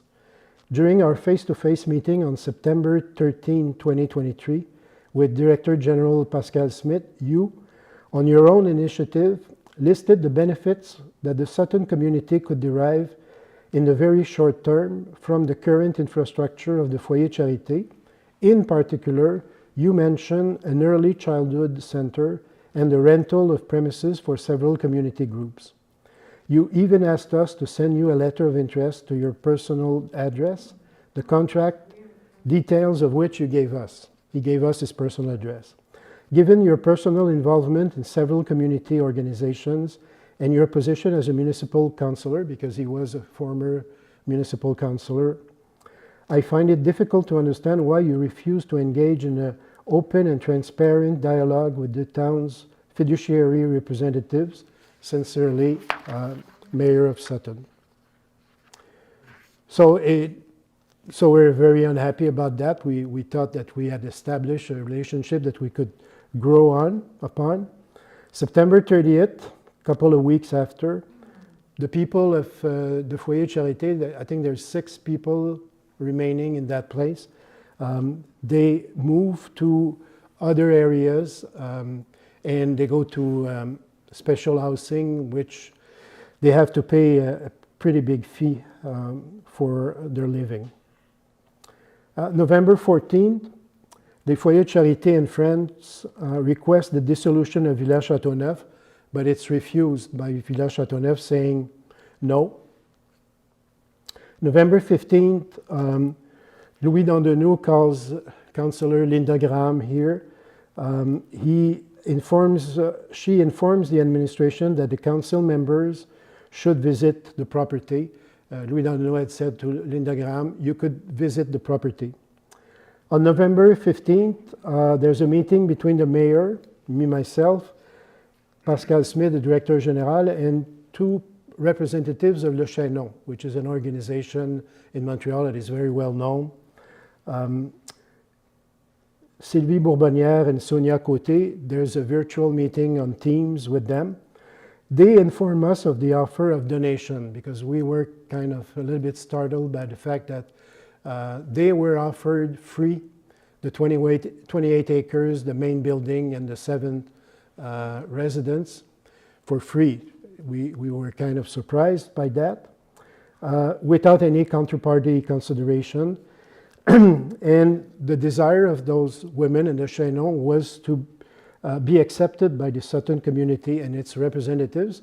And what we told them essentially is that we think that the Chaînon is a very good organization, very well known, financially very viable. And we told them that they shouldn't be instrumentalized in a potential conflict. But if we could get the Foyer Charité, then we would be able to discuss with them any kind of potential possible services that they could render to the community. November 30th,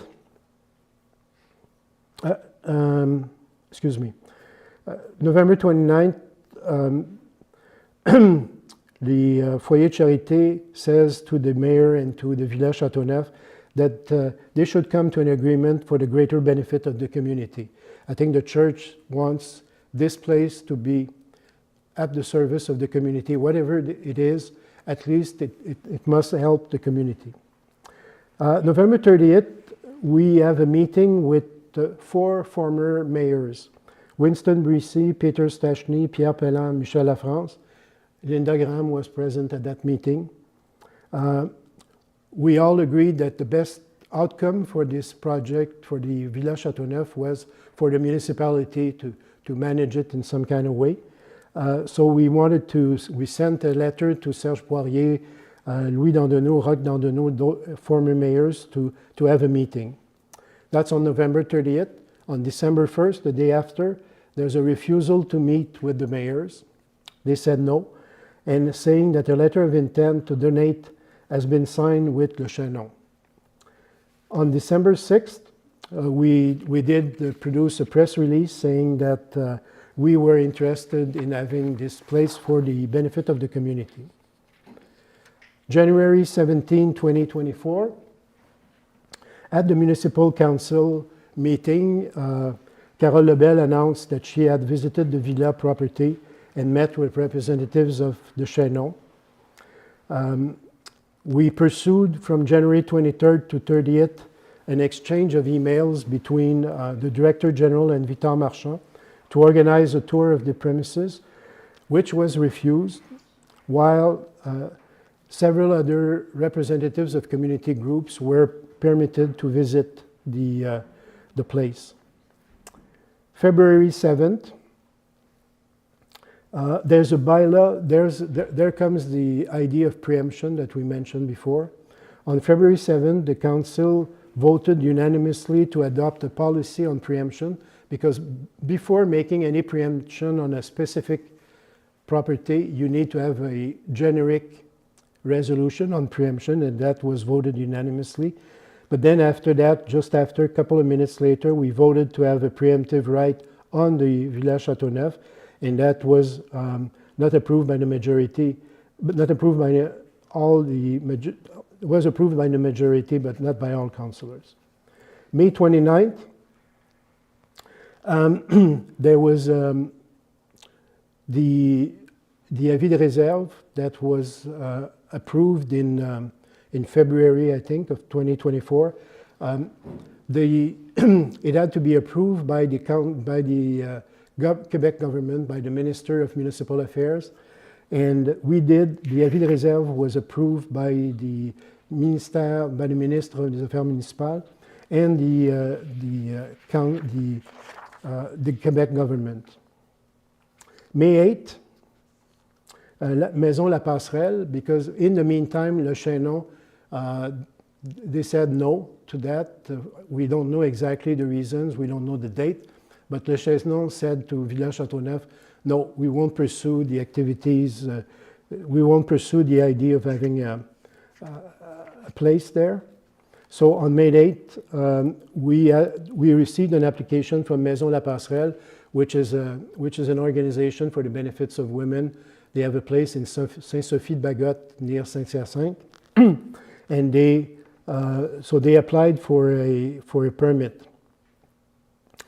On July 9th, we got a letter, the city got a letter from the Foyer de Charité Foundation to the effect that the governing board is irregularly composed. That's what they're claiming in court. That no decision taken by the governing board is valid, and that concretely the statutes of the civil organization prevent you from renting the premises to another association without argument on the canonical level. So the church in France says to the city, don't give the permit for those reasons. A month later, on August 14, 2024, we received the same kind of letter from a legal firm, Terrien Couture Jolicoeur. They say exactly the same thing. They consider that the board of directors is illegal, that they don't have the right or not the quality of negotiating a deal, and they say to the town, don't give the permit.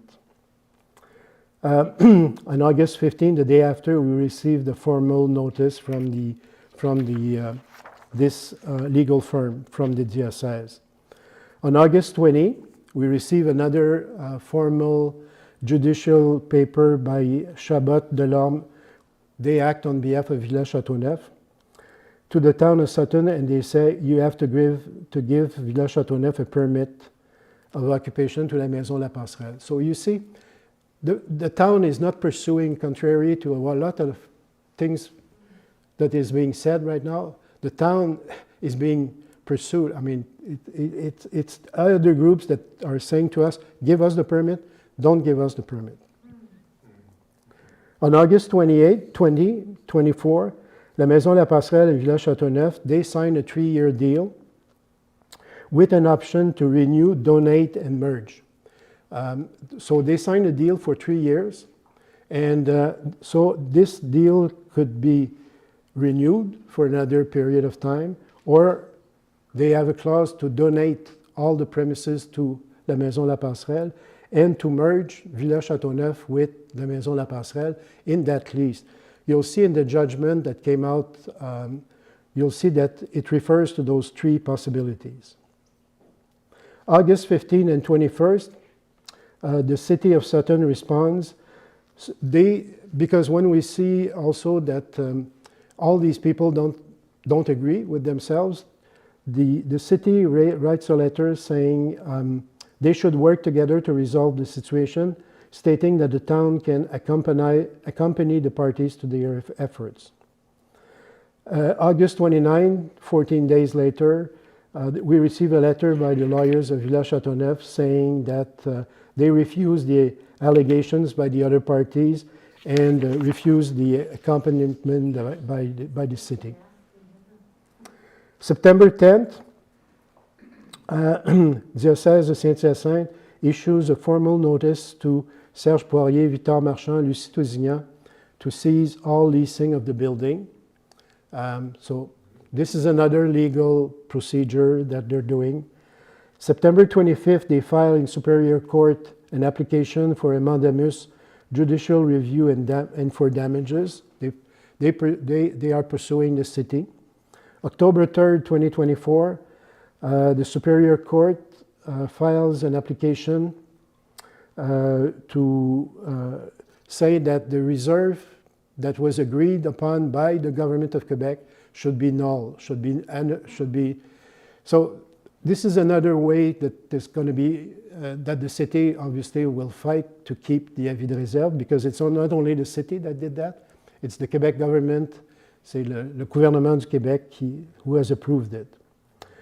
January 24th, so we get near this period, the Dyer family issues, they have a lawyer now, and he issue a court processes in order to be involved in that case, saying that they are a party to this case and they need to participate in the court ruling. January 28th, there is this judgment in French, which I'll resume in English, the most important things. Contrary to what we expected, we thought that there were 68 cases. It was just a roll call, as we say, that there wouldn't be any decision taken that day. But to our surprise, there was a decision made by the judge. And there's one part of it is that the city of Sutton, the judge says that the city of Sutton don't disagree. They don't object to to give the permit. So they say that if the city agrees to that, he will allow it to be implemented.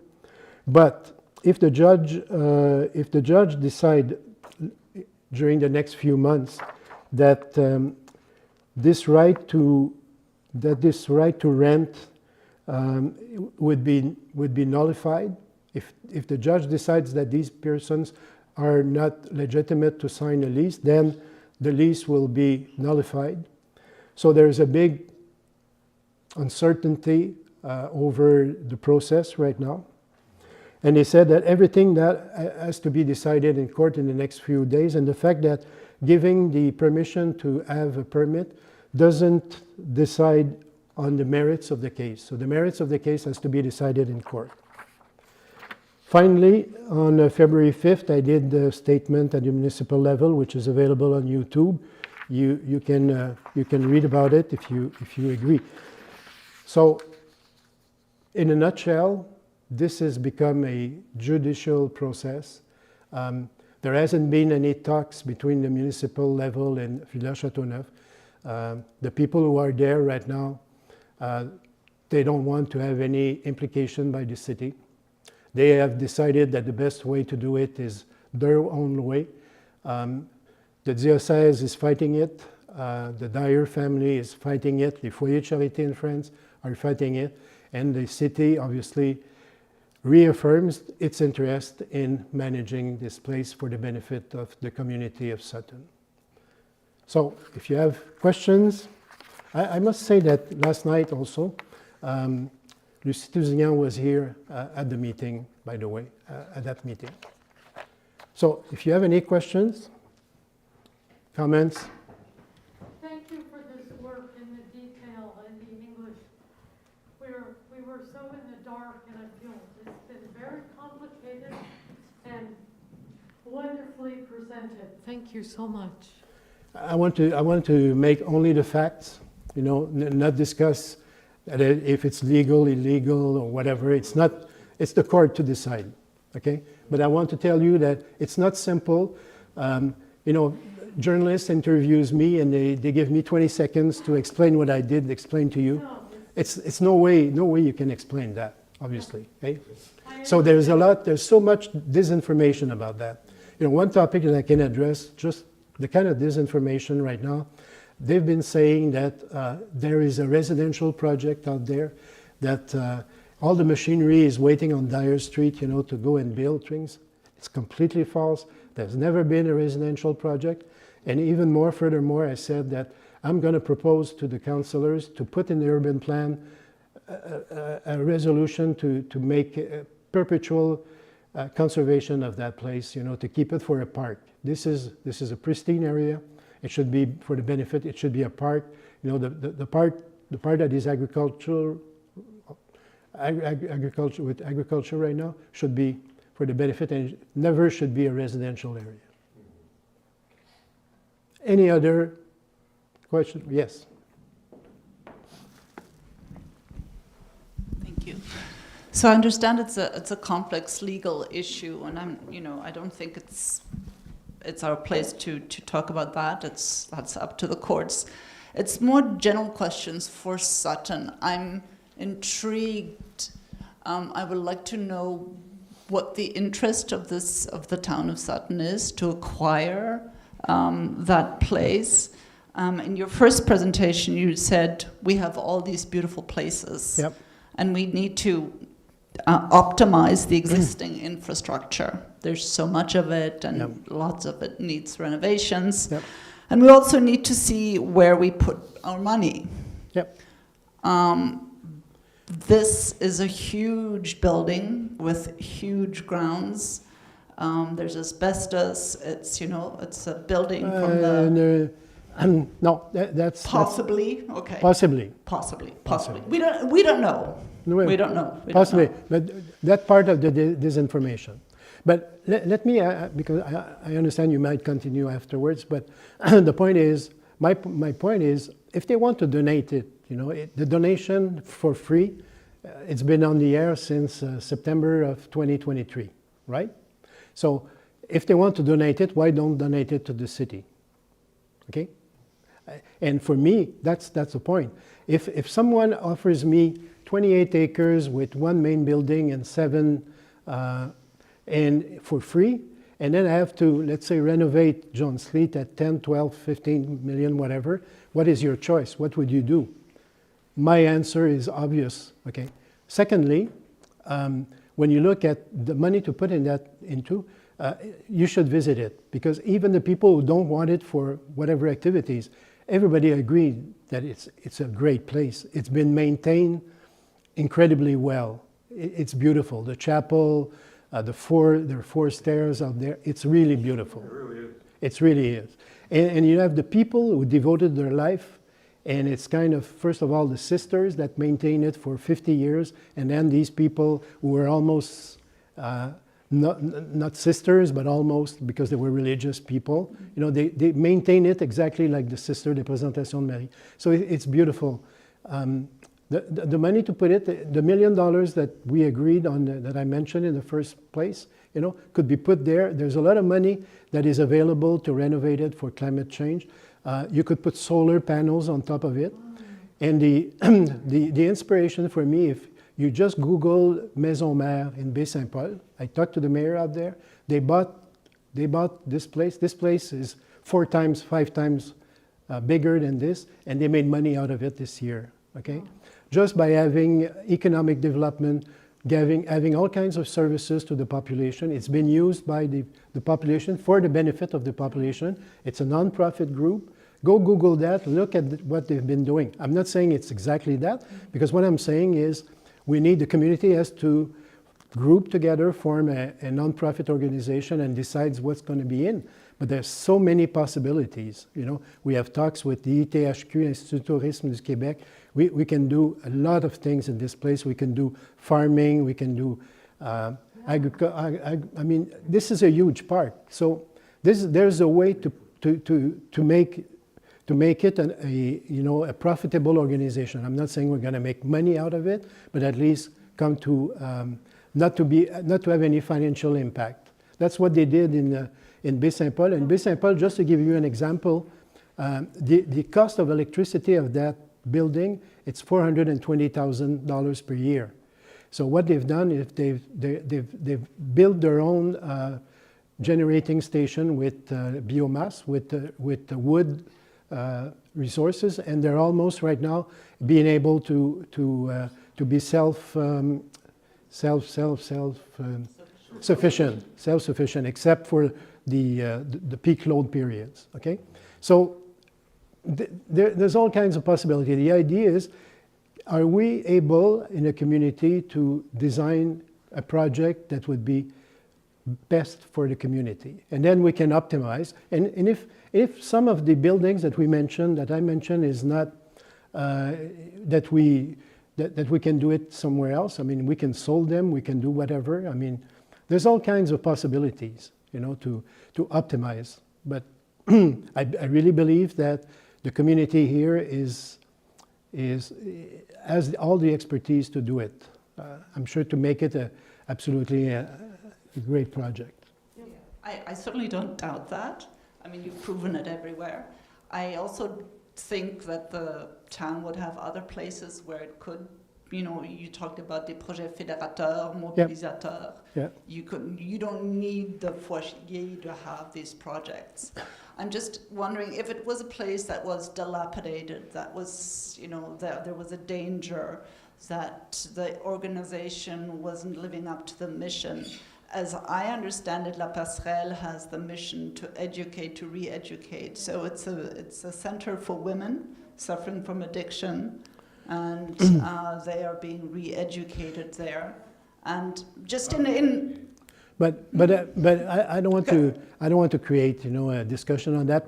But let's say that everybody respects Le Chaînon. I have all the respect in the world. We wrote it. I can underline it 10 times. Exactly, Maison La Passerelle. It's not the case. It's not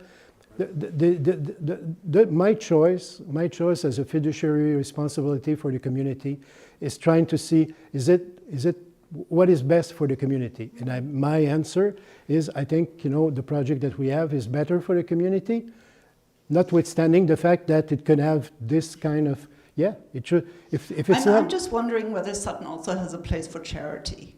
You know, are you open to accept vulnerable people and help them? There's all these other. I don't think one needs to exclude the other. And, you know, I'm just saying this as a newcomer. I don't know all the backstories. Yeah. But I told you how much I admire and love Sutton. But part of my education for children would be to say, if you have something wonderful, go and share. And charity is one way of doing that. And the way I understand that organization, it is a charitable organization. Yeah. And all the costs will be carried by the government. So Sutton doesn't have to pay a thing. It's preserved. But I don't want to have a debate on that. But I can assure you also that there's a lot of charity going on here. The CAB, I don't know if you know the Centre d'Action Bénévole. You know, we do a lot of things. We do a lot of charity here. It's not the point, but I don't want to get into the plus and minuses of that because, you know, there's a lot that can be said, and that's not a debate that I want to make. I just want to make sure today that people know what is going on, that is going in terms of in front of the courts, who's pursuing who. It's not the city.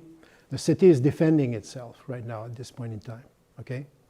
So we're spending money on lawyers at a very minimal, because compared to the fees that the other parties are taking, the fees for the city is minimal right now, just defending itself, defending its right, that we have legal rights of having an avis de réserve and a preemptive rights. I mean, it's a tool that we have and that we want to use for the benefit of the city, not for our personal use, not at all.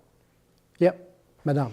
Actually, I think I don't have a question when I see how you've tied it back to you giving us this information.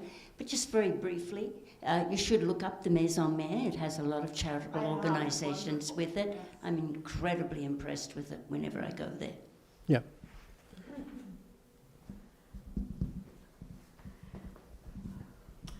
We just want to say that Gordon and I have lived in Sutton for 12 years. And this is really the first place I've ever lived where I found it difficult to meet people because of all the people who rush in on the weekends. And we always walk around, we don't see any of the same people we've ever seen. So this is why we've been so excited at the idea of a community center, a really solid one, beautiful. I mean, they have a wonderful one in Knowlton. They have a wonderful library open 6 days a week. I mean, where can we meet people? And not just for a few hours, but, you know, have work together in projects and groups and a garden. I mean, it's just really exciting because I think it would solve a lot of interconnection problems. And there could be also room for the charities. I agree completely, and that's what I said to the Chaînon, and yeah, there's room for a lot of things, but being decided by the community. That's my point. Yeah. Yeah, it was voted on. Yep, Monsieur Palais-Villanis. I just wanted to bring maybe a little bit of a personal perspective, so I'm not speaking for the council, I'm speaking personally here, but my family bought a place here in 1966, and I've been a permanent resident since 1975. So I have a sense of the history and roots of this community. I've known Anne for longer than both of us would like to say. But the point is that, in part, I have a sense of the community, the historic community and the actual community of Sutton. And I'm sensitive to what you're saying because there's been a lot of change in the last decade or so. But part of what I think is important is maintaining some of the important traditions, buildings. We talk about architecture, we talk about preserving the mountain, but there are important institutions to preserve as well. And I think that what worries me, and I know we don't have a very specific plan, and that's one of the criticisms that we receive, but one of the things that concerns me is if the town doesn't act, if we don't really move to protect this and to honor the original deed from the Dyer family, there is a risk that somehow this may slip out of our fingers and into the hands of people who don't have that respect for our community and our community's needs. The worst example would be that it somehow falls into the hands of somebody who subdivides it and builds beautiful homes on those 28 acres. This is exactly what we don't want. So part of what motivates me to be very supportive of everything that the town has been doing is to prevent this jewel from slipping out of the fingers of our community. I think that we need to protect that, and I don't think that the environment in our world, I'm not even talking about Sutton, but the environment in our world is strongly enough protecting our environment in every sense. I believe that the climate crisis is one environment, but the human lived environment is another one. And all of those things have historical roots, have cultural roots, and I feel that the protection of this wonderful property is part of our responsibility as a town within what is legally possible for us to do. So I'm very, very supportive of all of the moves that the town has made and of the Dyer family for their support over the years. It subtends why I really why I really support what we're doing. There it is. I just wanted to say that. Okay, so it's 10 after 9. If you want to discuss still, but I want to thank you for listening to this presentation, because and I invite you to. There's so many activities, by the way, in Sutton. You know, there's calendar of events all the way, and we're trying to offer a diversity of activities to people, French and English, and also obviously we need to integrate people from outside right now. And as you see, it's changing. Color of people is changing. The languages are changing. So I think we need to be inclusive, continue to be inclusive, and that's what we want to try to do. Thank you very much. Thank you. Merci.